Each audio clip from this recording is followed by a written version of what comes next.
Can you guys hear me? Okay, perfect.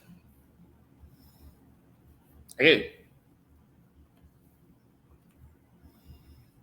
Can you guys see my screen, which like you guys should see like the chat, whatnot? Okay, perfect. So I'll get started in like 5 minutes. So this is the intro to JavaScript workshop. So what I wanted to do is make this like basic popular website that's like how fast is your reaction time type thing. Something like that. I have some slides to go over too. That way you guys don't miss out completely on like formal information. But I also wanted to do something like actual physical. Hey, and we got Yusuf. We won the lottery. Yo. Right, Yusuf, how you doing? Good, I'm tired. Okay. I'm super tired. How are you? I'm doing good. I'm doing good. I got so much sleep last night. For real? No? Okay. Me neither. Sleeping for a week. That's right, Alex. Sleeping is just a social construct. Yeah, no one got sleep, Robin. Ooh, Yeah, I'm but excited for this workshop though. I actually like this little game thing.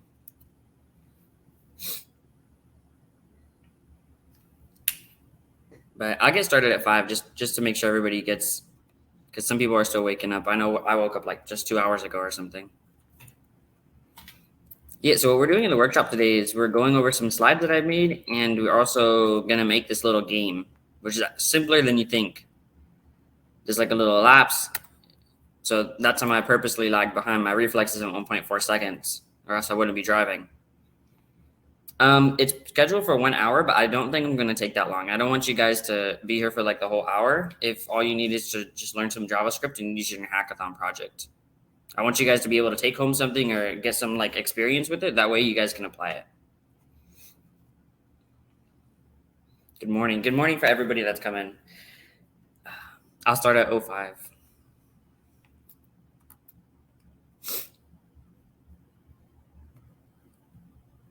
Yeah.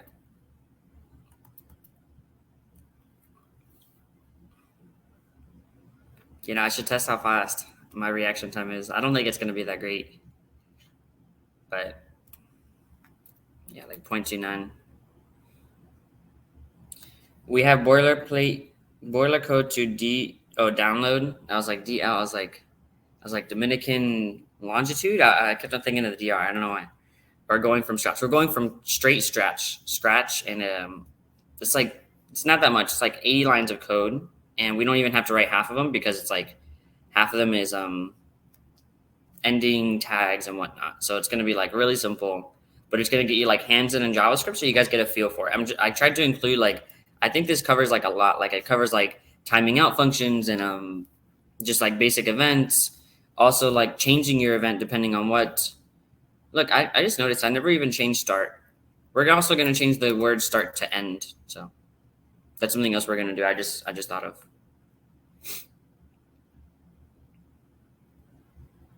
Okay, so just one more minute and then I'll get started.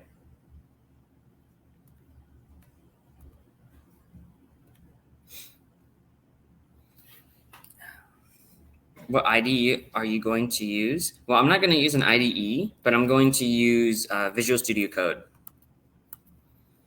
If you go to the Discord, you do like !hacker or !guide like that. It'll actually pull up the guide, and you can go to web development or any of the other tracks or any of the workshops to be specific, and it gets all of you like gets you all the prerequisites for each workshop. Yeah, no, I started growing it out like it's been like 7 weeks now.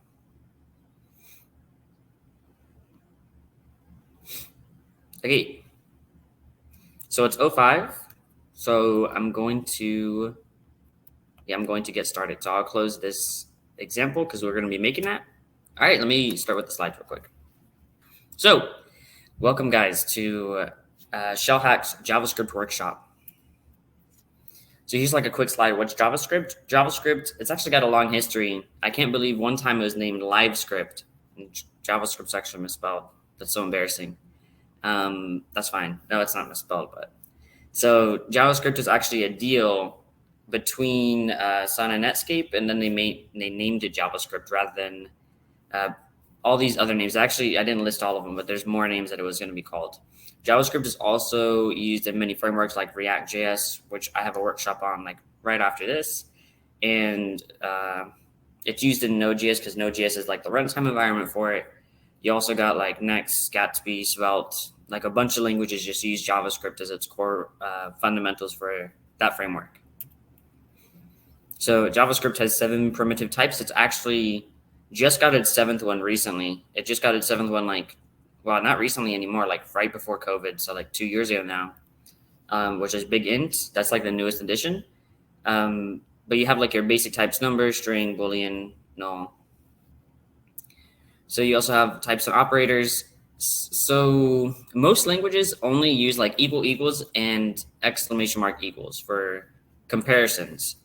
But what JavaScript does is also does equal equal equals, which compares the type of the variable too. So this first one, that's quotations 2 equal to the number 2, it's going to be true because it just like compares its value. 2, they're both 2, that's great. But this third one, this is not third one, but these 3 operators, these 3 equal signs as an operator, because says, okay, the first one's a string / a char, and the second one is an int. They are not the same type, so they're not equal. So then it returns false.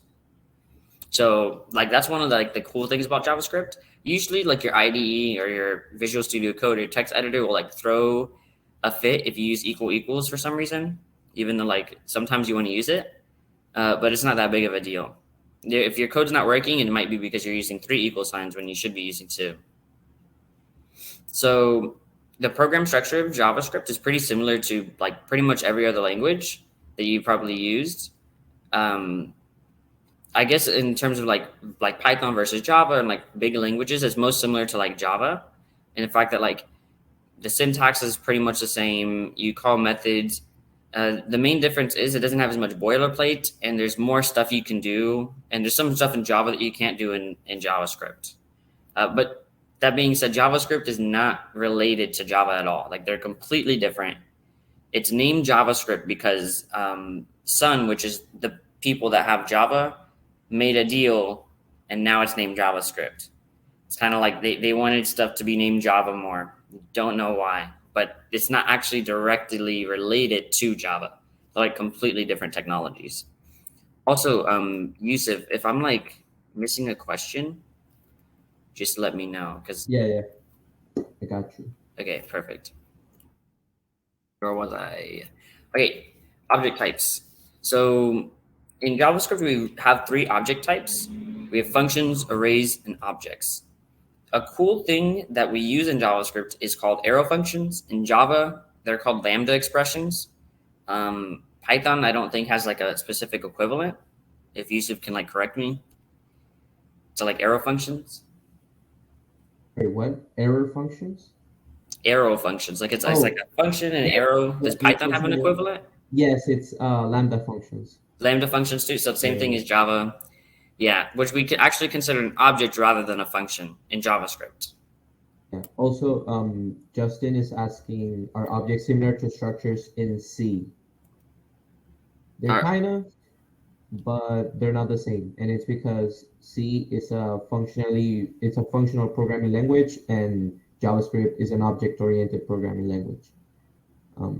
Yeah. The weird thing about Java is even though it's object-oriented, it doesn't have classes or interfaces or anything like that.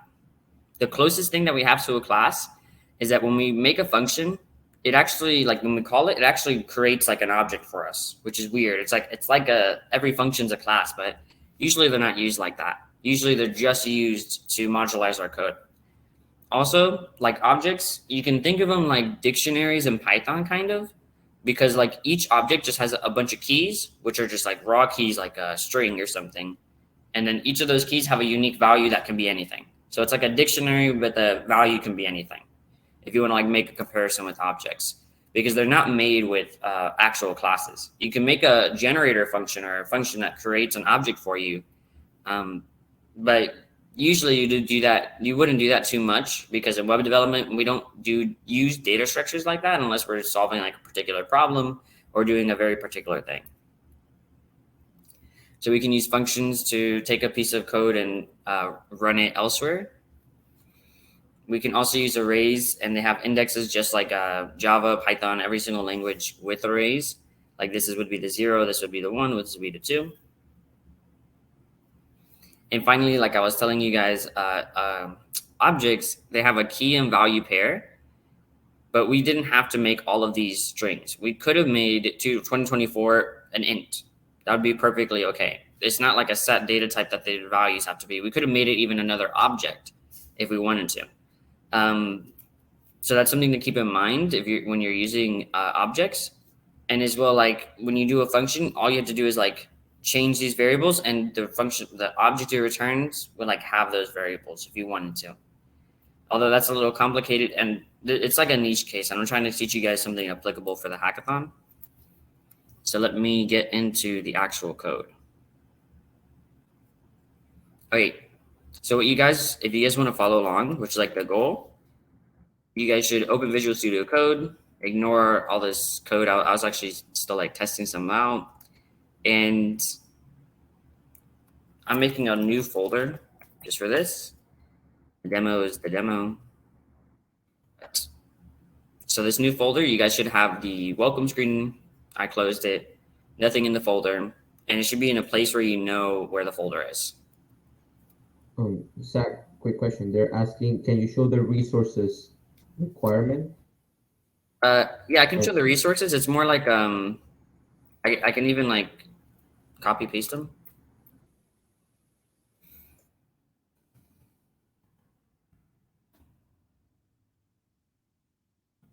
Formatted it a little weird, but okay,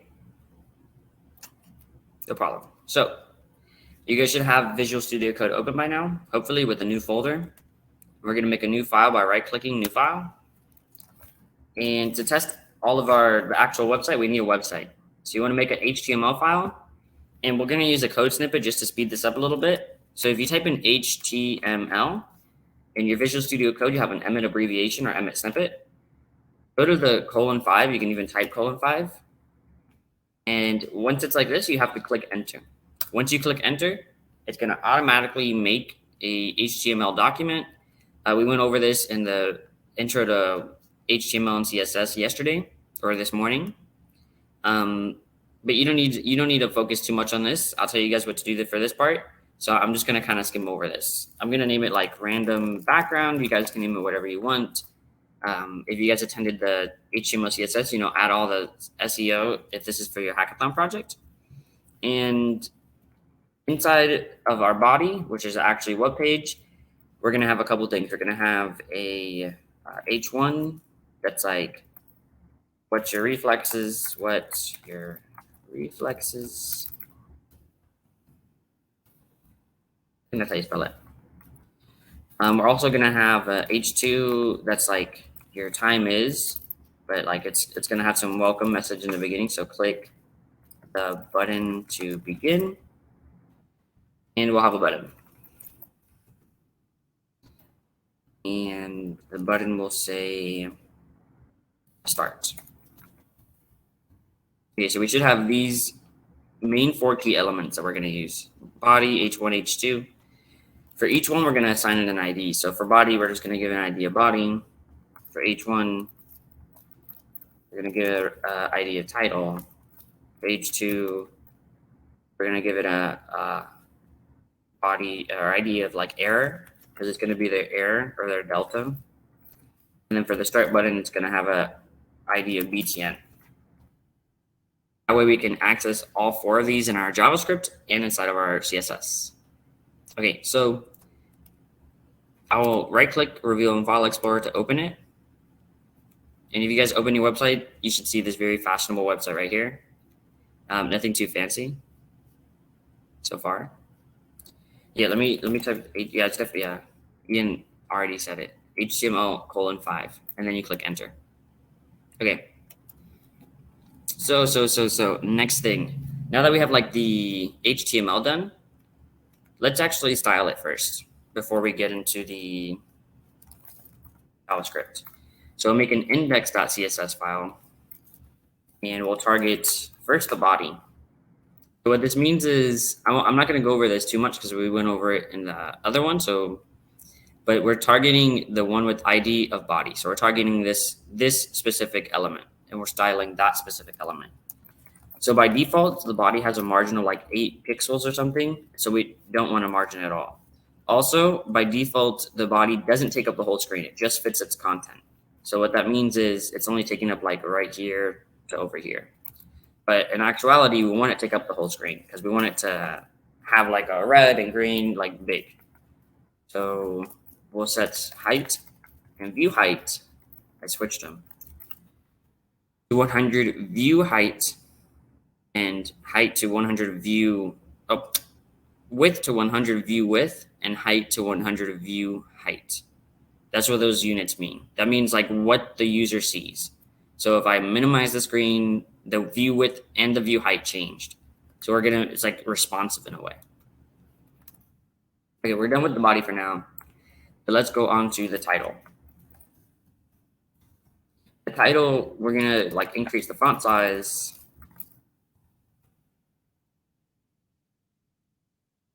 I didn't really increase it. Oh, I know why I didn't increase it, but we'll do that right now. So we're gonna increase the font size, and I'll do the error real quick, and then we'll fix why I didn't increase it. Which I'll increase the font size as well to like 2.5 EM. So it didn't increase it because our index.html has no knowledge of our index.css. So we need to go here and we need to link it.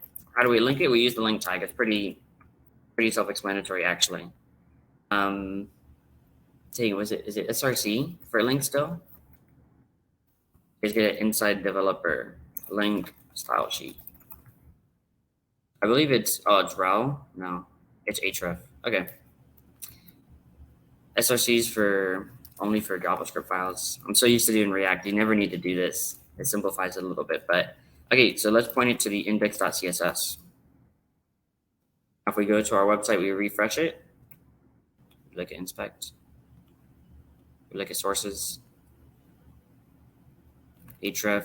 I guess we have to put rel equals style sheet. I think that is required. Yeah, that is required. Okay. So now our text is bigger, our button's still a little lackluster.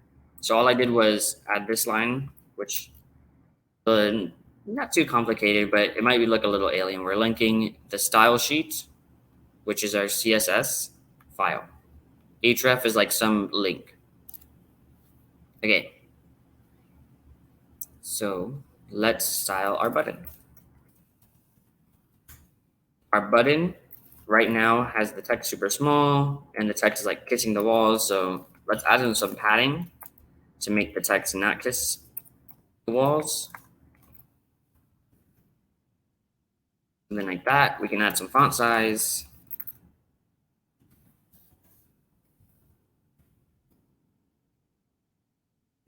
Okay. I think that's pretty much it for these three. Now, if you notice, our body kind of has these in the top left, and there's also a scroll. So there is a scroll because these are in the top left. So let's center them. So how do we center? I think the easiest way, just for this workshop purposes, is to use Flexbox and do these 3 lines in total. We set the display to flex, then we justify them to the center, and then we align them to the center. So these might look like they're doing the same thing, but one of them is horizontal, one of them is vertical. And when you flip the flex direction, they flip too. So if we were to align the items and set at the flex start, oh, I spelled it wrong. You see how it's all the way at the top, but it's in the center of the page. So we want it in the center and the center. Finally, just what I was talking about, we have to flip the direction. By default, it's just going to try to align everything like side by side horizontally, but we want the flex direction to be a column. Okay. Now our buttons, our text looks really far apart and it's next to our button. The reason for that is both of these have margin. I can show you guys using the box model by going into the HTML. Both of them have that orange padding right there between them, and that's like making a big buffer, and that's our margin.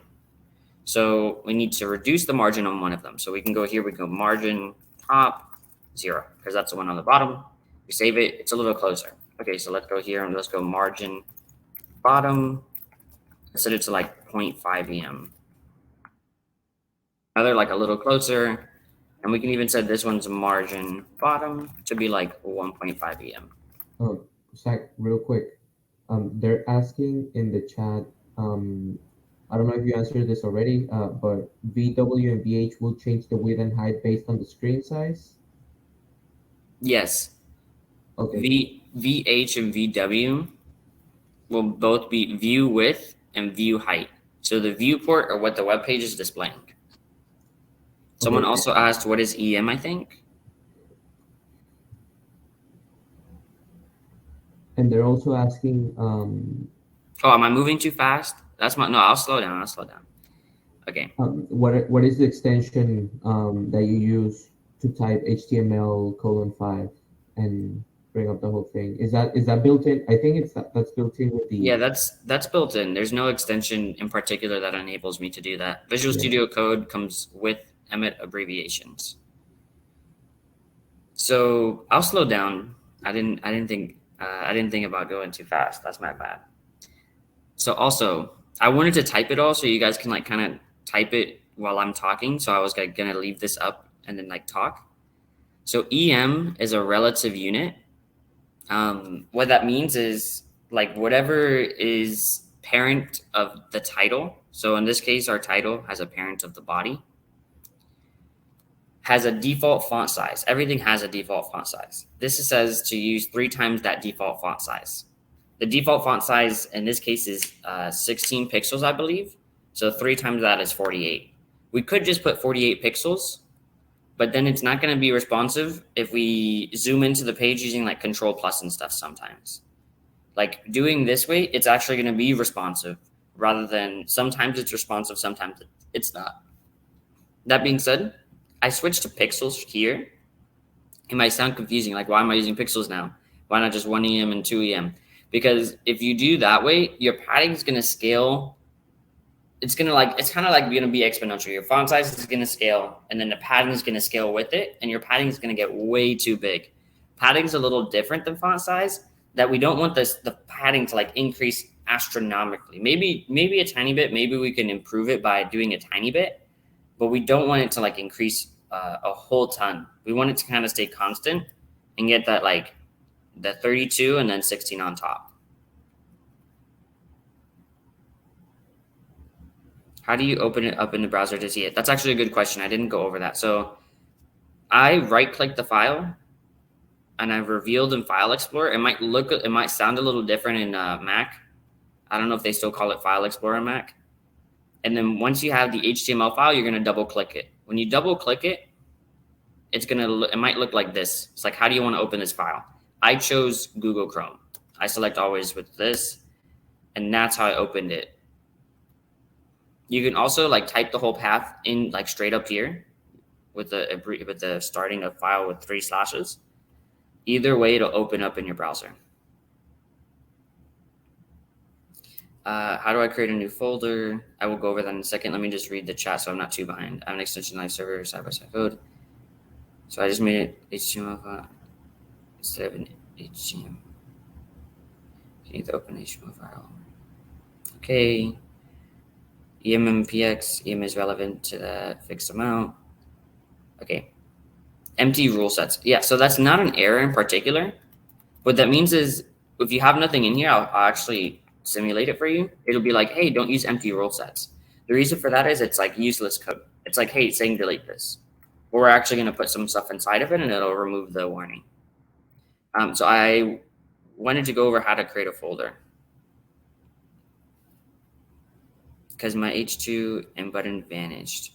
Yeah, I'll put in my HTML and I'll go over, what was it really quick? What was the question? Oh, how to create a folder. So I'll look at the HTML, and someone just said the CSS again. And I'll leave this one up for like 2 minutes, and then I'll go to the CSS and leave it up for about 2 minutes, and then we gotta continue.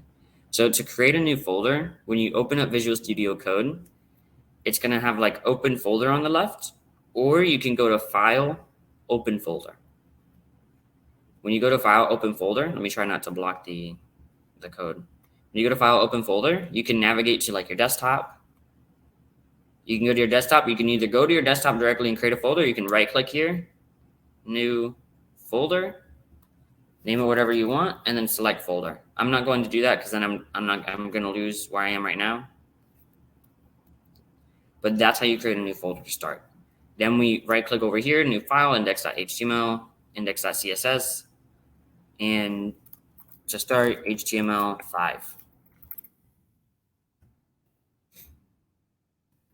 Is there anything else?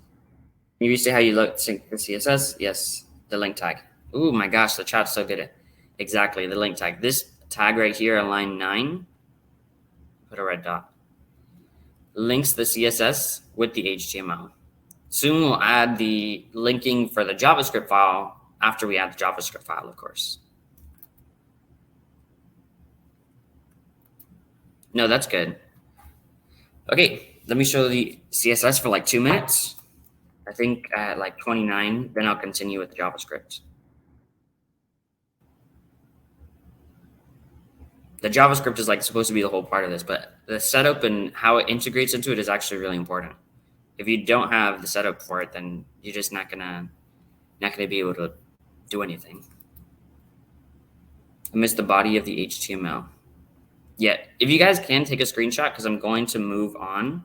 It's I'm gonna like try to leave the code up, and I'm trying to leave some time at the end to do like debugging and help answer questions and stuff. So like this is your time to take a screenshot, and then I'm gonna switch in a second. And then if you need to take a screenshot of the CSS and just like type it while I'm typing the JavaScript, and then same thing with the JavaScript once we're doing it, then that's completely okay.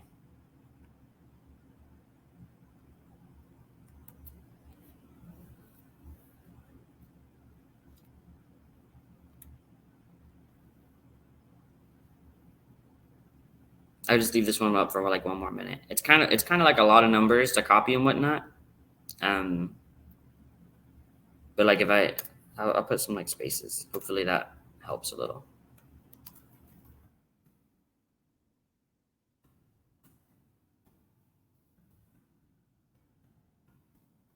There's some like methodology to be used on here. Font size margin, font size margin, font size padding. Okay. So we're done with the CSS and the index.html for now. Let's right click, new file, index.js. So I'm naming all these index. It might sound confusing to you. You can name them anything you want. If you name them anything you want, just make sure that you replace the name in here. So I'll actually name this like something else, just for fun. I name it screenshots because that's the first word I saw in the chat. Screenshots. So now let's link it real quick. That way we don't have the same problem as last time. So link JS, it's actually a little different than CSS, and that's a little confusing, I know. But bear with me. You have to do SRC, which stands for source. No, it's a script. We do a script tag, and then we put an SRC inside of it. We'll put like screenshots. You can also add like language equals JavaScript, but I believe it'll still run anyways. Okay, so someone asked, like, is this the part that makes it responsive? This line on line 6. So this line on line 6 does kind of make it responsive. Actually, like you're really close. So like that line, what it does is when the viewport changes, then it's going to actually change the default font styles and whatnot. So like on phone, if you don't add this for phone, on the phone, it's going to look a little different. Because our viewport on desktop is usually always the same, even if we minimize it, we can't really see it on desktop, but it's more for like mobile compatibility and even sometimes smaller devices. Okay, so first thing we're gonna do is grab all the things that we gave an ID to. How do we do that? We want to use the document object. The document object allows us to grab everything on this DOM, on this HTML page. So we can get element by a bunch of things, but the first one is kind of cutting it out, is by ID. Our body has an ID of body, so that's what we're doing it like that. We also want to grab everything else that's got an ID except title. Title we don't really care about, but we're going to change error to like their speed, and we're going to use the button to do click events. So let me get the error equals document.get element by ID, error, and the button.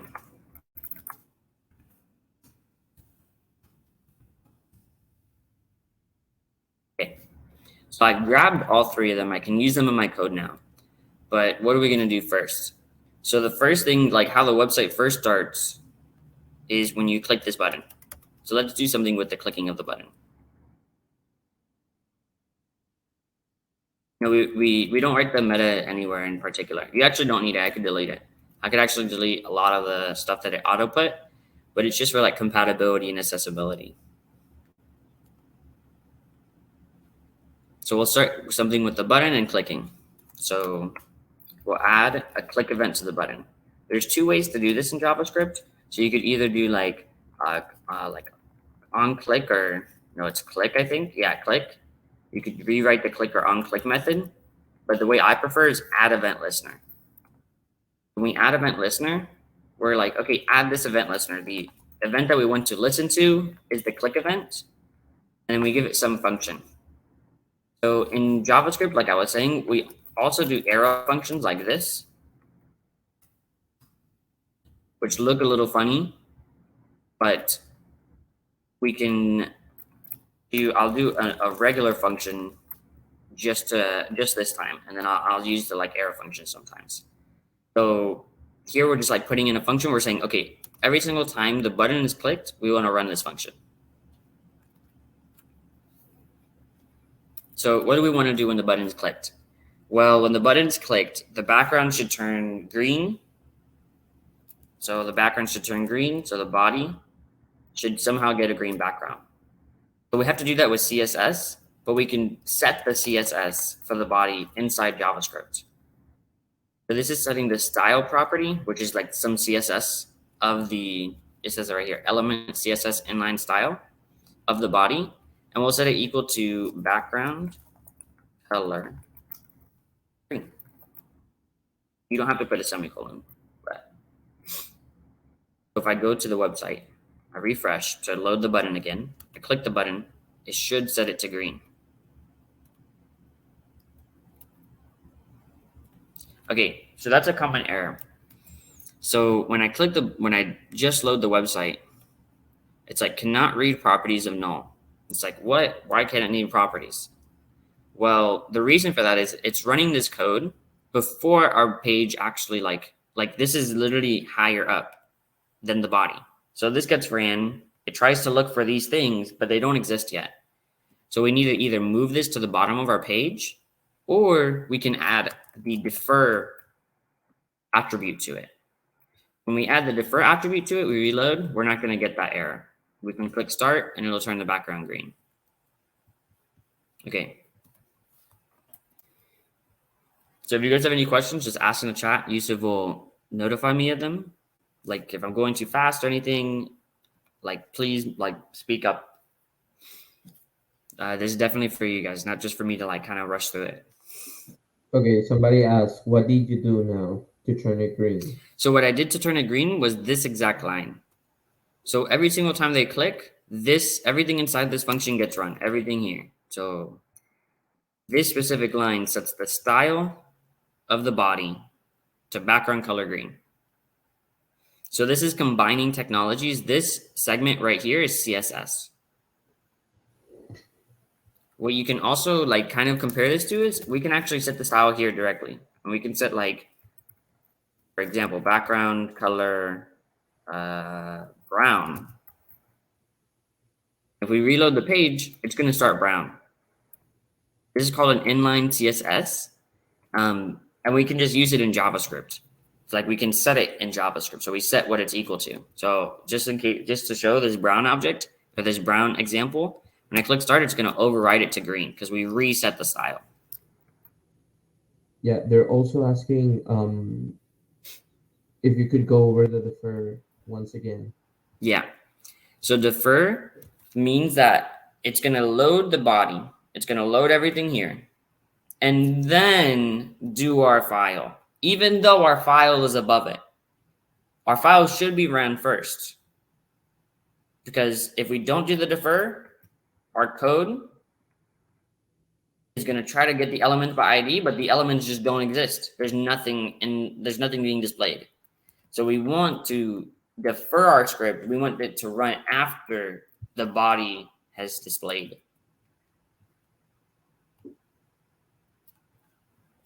Oh, and they also want to know like how to choose a different color based on hex value. Yeah, you could put the raw hex value. I don't know for green. I'm just gonna do G's. Maybe G's is green. Who knows?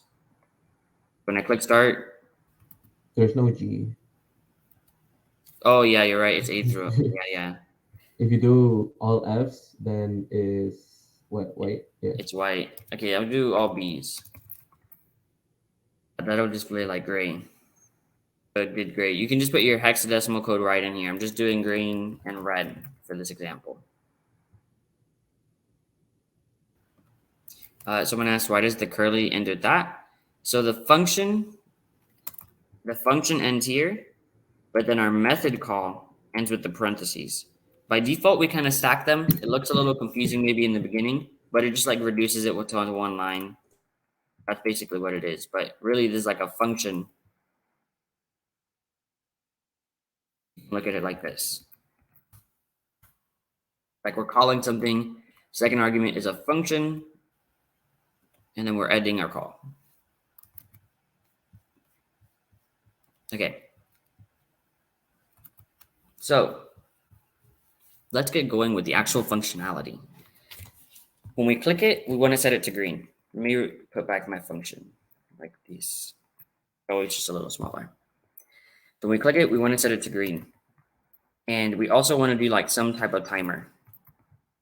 So let's get some time. So let delta time equals, and we'll get some random number. So we use the math.random, multiply it by, let's say we want a difference between 0 and 5 seconds. We just multiply it by 5,000. Now, that's because our delta time is in milliseconds. And it's going to pick something right now. It's going to pick 0 seconds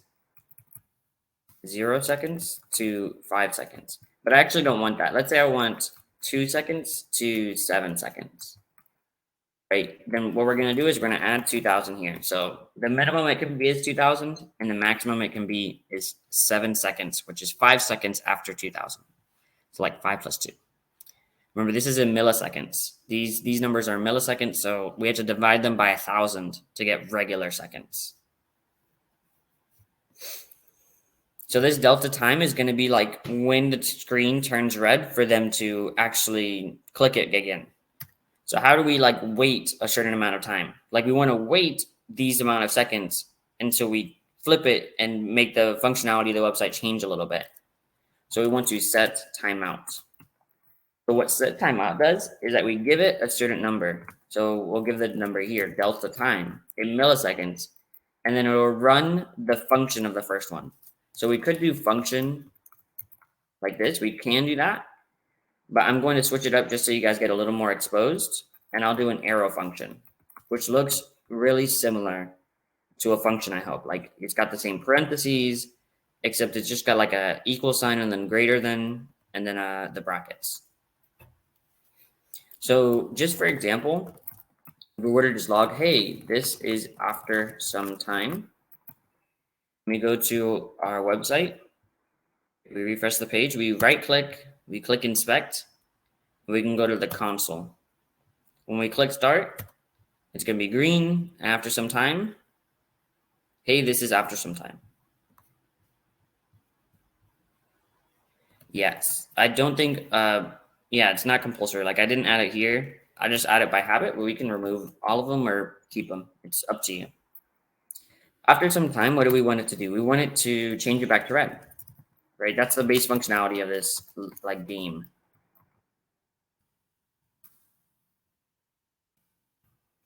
So now if we reload it, we start it. Boom, it just changed it to red. But now we want to actually have it so when they click again, it times them. So we need to change the functionality of this button. We'll do that with a variable. We'll name it lock. So what lock will do is when it's false, they're not in the middle of a game. But when it's true, they're in the middle of a game. So when they're not in a game, we put all this stuff in the parentheses. When they're not in a game, it's going to act like this. We also want this to set them in a game. So yes, we can even change lock to in game. Let's limit that actually. Okay, so when they're in a game, it can't click again. No matter what, if I keep on clicking, it never starts a new game. It just stays red. It doesn't change it back to green. Okay. So what about when they're in the game? So this code in the game.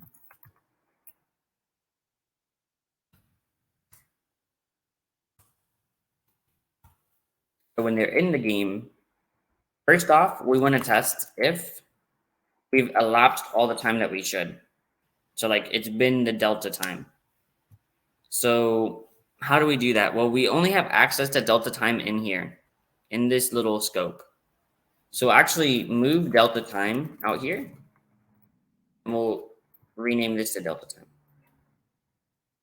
Also, our delta time doesn't actually store the regular time. So what we'll actually do is this delta time up here, we'll actually rename it just to time. We'll let this still be like we're kind of undoing what I just did, but then we'll just name this time delta time plus, and then we want the current time right now. So I'll explain the concept in a second. This gives us the current time, like the current, literally the current millisecond. So this is in milliseconds as well. This is in milliseconds. Our time is in milliseconds. Time when the background turns red. So this is like the exact millisecond when the background turns red. So when the background is red, that means they should be clicking the button. So if they're clicking the button, they're in the game. So we want to test if they're still in, like the button's red or not. Like this is when they're in the game. So we want to test if the current time is less than the time that it should be. So remember, this is the time like right when this millisecond hits is when they're allowed to click it. So if it's before then, they're cheating. They're like clicking it before it's even red. So we want to set the error message to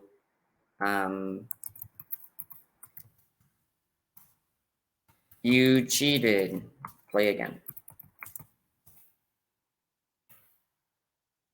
Inner HTML is just everything inside of the bracket. So in this case, it's just these texts, this text. And for body, it's actually all of these objects because everything inside of it. But we're only setting it for the error, so this text is going to get overridden. Let's test it out. We have start and we click it. When I click early, you cheated, play again. Now the thing is, it's still going to turn red. It's still going to like complete the game. So what we need to do is we need to check here. No, what we'll do is we'll just set the body style to background dark, background red. That way, if they cheat, then it just turns it red early. Oh, I didn't cheat that time. I forgot. It's like cheat. You cheated. Play again. Boom. That's it. Okay. So what else should we do? We should also unlock them from the game. So our in-game is false. They cheated, the game's over. Okay. Too early. This is the code for click too early. This is clicked after right on time. Okay. Does anybody have any questions so far? If I'm still going too fast, like, you guys can slow me down. I kind of want to like just get the code out there, and then you guys can like screenshot and we can talk about it. That's why I might be going a little fast, but I'm trying to take it slower than before. They're asking what was math.random again? Math.random picks a random number from 0 and 1. So pick like 0 0.1, 0 0.2, 0 0.3, 0 0.4, 0 0.5, 0 0.5, 6, 7, 8, 9, 0, 3, 2, 1, 3, 0 0.352, a random decimal between 0 and 1. So it's a random decimal. So we can think of it as like a percent. If it gets 0.7, it's like 70%. So then we get some percent of 5,000, and we always add 2,000. That's kind of like the thought train of this. But math.random just gets a random number from 1 to 2. I mean, 0 to 1. Oh, look, pursuit a random number between 0 and 1. That's a good way to put it. How far into the code you guys are? We are currently 30 lines in our JavaScript, 17 lines in our HTML, and about 30 lines in our CSS. If you want to take like screenshots and replicate it afterwards, that's like completely okay. Or if you like anything like that, but we're kind of far. Okay, so I'm gonna continue with when they actually click it afterwards. So when they click it afterwards, first off, we want their reflex time, right? Their reflex time is gonna be how late they clicked it from the current time. So this is the current time. This is the time they should have clicked it. So if they clicked it 1 second after, there's going to be 1,000.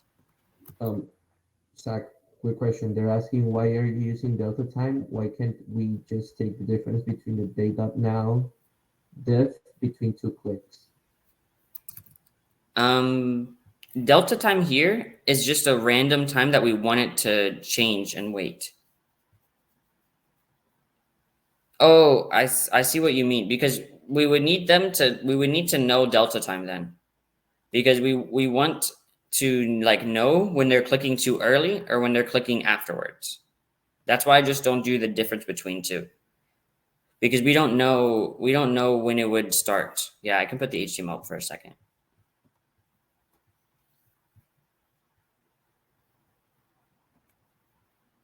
Okay. So the reflex time is like the amount of time they took afterwards. Because remember, this is with the delta time. It's like the time that it was and the delta time. If we just took the difference, then we wouldn't know the delta time. We would have to save that too. So let's change the error in our HTML to say you took, then we'll add our reflex time divided by 1,000 because it's in milliseconds. Seconds. And we'll also in-game false. We'll take them out of the game. We'll say you can play another game. Okay. Delta time is different each time you play. Exactly. So let me click to begin.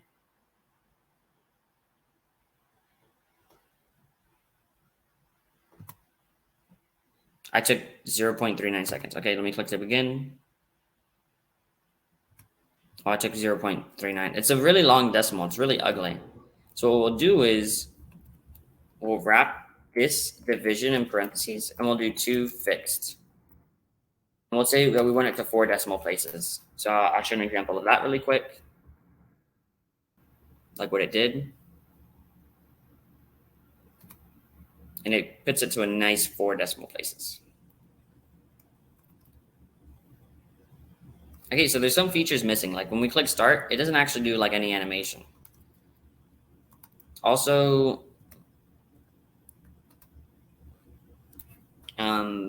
no, that's it. When we click start, it doesn't do any animation. So let's actually add the animation. So we'll add the animation over here near our delta time. How do we add the animation? Well, we'll do a for loop to do a bunch of delayed animation. So I is less than, let's say like the time difference minus 500, and then I plus equals 500. So every half second we'll do a new animation. We also have to have some like string that we're going to animate. So we're going to animate just a period. And this is going to be like each time there is an animation. This is going to like pre-run all the animations. So we want it to be another set timeout with an arrow function inside. We want it to have a time I. So we'll actually start I at 500. Oh, we'll start I at 0. Okay. So this is going to be like, it's going to run at 0, then it's going to run at 500, then it's going to run at 1,000, all the way until time. So right until they have to click. And what we want this one to do is we want to set the error message to inner HTML.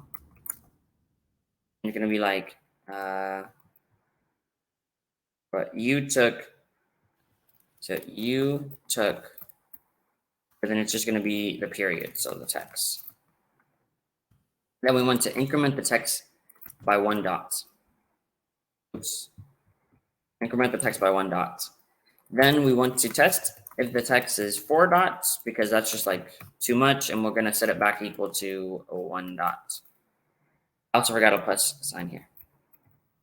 Because we're incrementing it by 1. Is it over the amount that we want? Then we set it back to 1. Okay, I'm leaving this up just for a second, and then I'm going to go test it.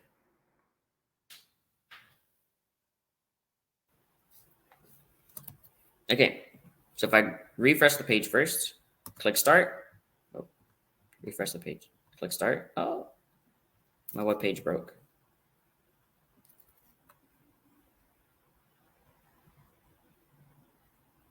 Oh, it's because my time is it should be delta time.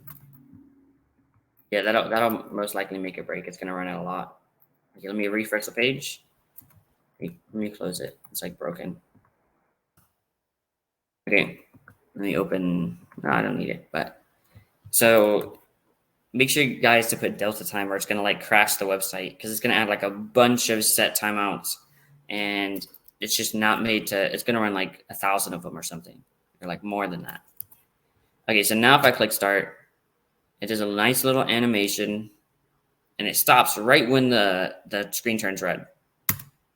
Then I can do my reflexes. So instead of stopping right when the screen turns red, I'm gonna add like actually another, I don't know,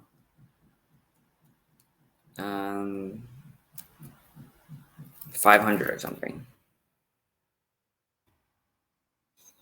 Right, and now it's gonna like do it just for one time after a screen turns red.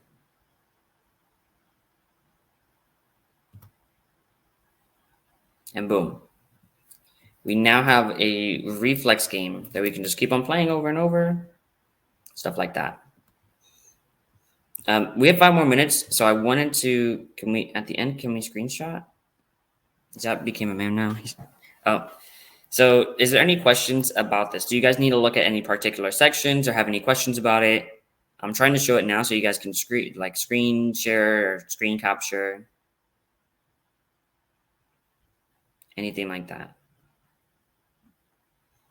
I'm going to be like in ShellHacks the rest of the time, so like you guys will have time to ask me questions about this. I'll show the CSS for a second. They're asking, I still have to get the URL. How do I get it? The URL? I'm not sure what you mean by the URL. You mean the URL of the code that you just wrote? The whatever appears up there in the URL bar? Oh, okay. So which is better, defer or put in the script tag at the end of the body? I prefer defer, but to open it, you right click and you click Reveal in File Explorer, then you double click it, then open it with your preferred browser. So it'll open up in Google Chrome for me.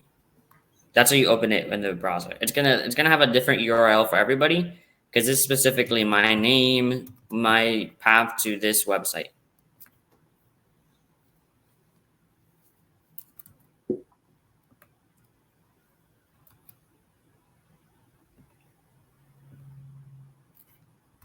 We can cheat.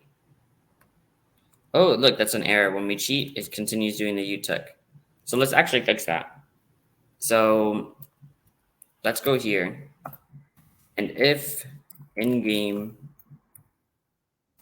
then we will actually do the UTUC.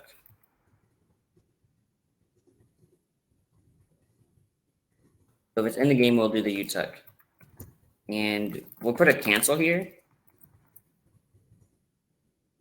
And we'll also do and not cancel. And the reason we'll do this is if it's in the game, if it's not in the game, we'll set the cancel to true. So now if we refresh, we cheat, it's not going to display it. It's going to cancel the rest, and then it's going to go back.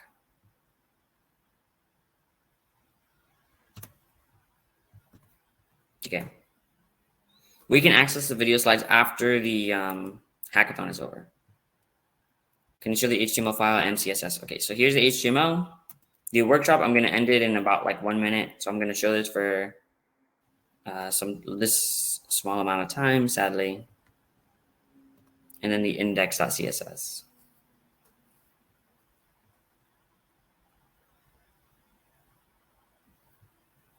And here's the JavaScript file.